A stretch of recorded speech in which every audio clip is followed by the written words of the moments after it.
मुहावरे और लोकोक्तियाँ। तो पहले हम मुहावरे की परिभाषा समझेंगे कि मुहावरा किसे कहते हैं। जब वाक्यांश अपने सामान्य अर्थ को छोड़कर विशेष अर्थ में रूढ़ हो जाते हैं तो मुहावरे कहलाते हैं। जैसे अंग अंग टूटना, सारे बदन में दर्द होना। इसका हम वाक्य में प्रयोग करेंगे। सारे दिन पत्थर तोड़ने के बाद मोहन के अंग अंग टूट रहे हैं। दूसरा है अंगूठा दिखाना, ऐन मौके पर मना कर देना। आज मैंने 1 घंटे के लिए आशिमा की कॉपी मांगी तो उसने अंगूठा दिखा दिया, मतलब ऐन मौके पर मना कर दिया। तीसरा है अंधे की लाठी, लाठी का मतलब होता है लकड़ी, एकमात्र सहारा। तो इसको आप वाक्य में कैसे प्रयोग करेंगे? श्रवण कुमार अपने माता पिता के लिए अंधे की लाठी थे। चौथा है अक्ल का दुश्मन, एकदम मूर्ख। रोमेश को कोई महत्वपूर्ण कार्य मत सौंपना, वह तो अक्ल का दुश्मन है।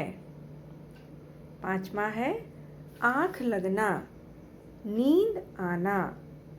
टीवी देखते देखते कब मेरी आँख लग गई मुझे पता ही नहीं चला। वह है आँखें बिछाना। आँखें बिछाना का मुहावरे का अर्थ है आदर सत्कार करना। इसका हम वाक्य में प्रयोग करेंगे। गुरुजी के नगर में आने पर भक्तों ने आँखें बिछा दी। इसी तरह आप इसका कोई दूसरा उदाहरण भी बता सकते हैं। सातवां है आंखें दिखाना, क्रोध करना। जब मैंने राधे का विरोध किया तो वह मुझे आंखें दिखाने लगा। आंखें दिखाने का अर्थ क्या हो गया? क्रोध करना। आठवां है आकाश से बातें करना, बहुत ऊंचा होना। न्यूयॉर्क में तो इमारतें आकाश से बातें करती हैं। आकाश पाताल का अंतर होना, बहुत अंतर होना। राकेश जी का भाई बहुत क्रोध करता है, दोनों में आकाश पाताल का अंतर है। आग बबूला होना, अत्यंत क्रोधित हो जाना।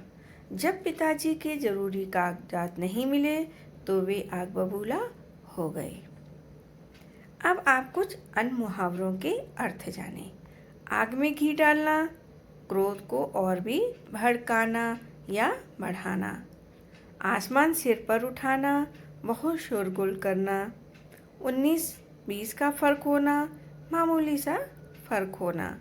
कान पर जूना रेंगना, बार बार कहने पर भी असर ना होना। खून का प्यासा होना, जानी दुश्मन होना।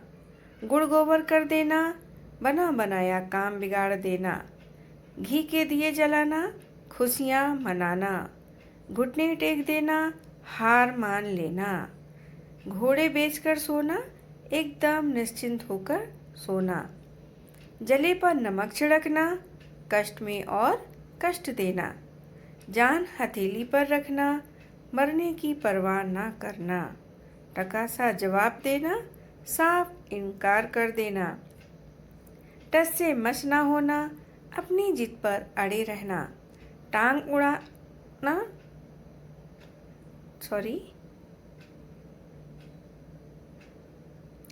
टांग अड़ाना, बेकार दखल देना। दम तोड़ना, मर जाना। दांत खट्टे करना, बुरी तरह हरा देना। दाल में कुछ काला होना, संदेह की बात होना। दिमाग साथ में आसमान पर होना, बहुत घमंड होना। दुम दबाकर भागना, डरकर भाग जाना। दूर से ही नमस्कार करना, पास ना आने देना। दो टूक जवाब देना, साफ मना करना। धरती पर पाँव ना पड़ना, बहुत खुश होना। तो ये मुहावरों के अर्थ थे। आप इनको वाक्य में प्रयोग कर सकते हैं। अब है लोकोक्तियाँ। लोक में प्रचलित वह कथा जो लोक अनुभव पर आधारित हो लोकोक्ति कहलाती है। मुहावरे और लोकोक्ति के अंतर को समझना चाहिए। मुहावरे अपना शाब्दिक अर्थ छोड़कर रूढ़ अर्थ ग्रहण कर लेते हैं, किंतु लोकोक्ति में लोक जीवन के किसी अंश को अभिव्यक्ति होती है। जैसे अंधा क्या चाहे दो आंखें। जो वस्तु जिसके लिए अत्यधिक आवश्यक होती है वह उसी को पाना चाहता है। दूसरा है अंधों में काना राजा, मूर्खों में थोड़ा समझदार। अकेला चना भार नहीं फोड़ सकता, कठिन काम अकेले के वश का नहीं। आ बैल मुझे मार, जानबूझकर झगड़ा या परेशानी मोल लेना। आसमान से गिरा खजूर पर अटका, एक विपत्ति से छूटकर दूसरी में फंसना। उल्टा चोर कोतवाल को डांटे। दोषी या अपराधी व्यक्ति निर्दोष या निरपराधी को ही दोषी ठहराएं। ऊंची दुकान फीका पकवान, नाम बड़े दर्शन छोटे। एक अनार 100 बीमार, चीज थोड़ी और चाहने वाले बहुत। एक ही थैली के चट्टे बट्टे, सब एक जैसे बुरे। काला अक्षर भैंस बराबर, बिल्कुल अनपढ़। खोदा पहाड़ निकली चुहिया, परिश्रम बहुत पर लाभ कम। गेहूं के साथ खून भी पिसता है, दोषी के साथ निर्दोष भी मारा जाता है। घर का भेदी लंका ढाए, आपसी फूट से हानि होना। छोटा मुंह बड़ी बात, अपनी औकात से बढ़ चढ़कर बोलना। जिसकी लाठी उसकी भैंस, शक्ति के सामने सभी को झुकना पड़ता है। जो गरजते हैं वे बरसते नहीं, बहुत बोलने वाले में कर्मशीलता कम होती है।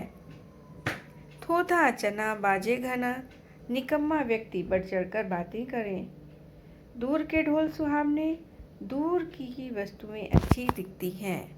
बंदर क्या जाने अदरक का स्वाद, मूर्ख व्यक्ति गुणों को नहीं पहचानता। बिन सेवा मेवा नहीं, यानी कि बिना परिश्रम के फल नहीं मिलता। 21वां है मान न मान मैं तेरा मेहमान, बिना बुलाए दूसरों की बातों में दखल देना। साँच को आँच नहीं, जो सच्चे रास्ते पर है उन्हें डर नहीं। सिर मुड़ाते ही ओढ़े पड़ना, कार्य रूप होते ही विघ्न पड़ना। हाथी के दांत खाने के और दिखाने के और कहने और करने में अंतर होना।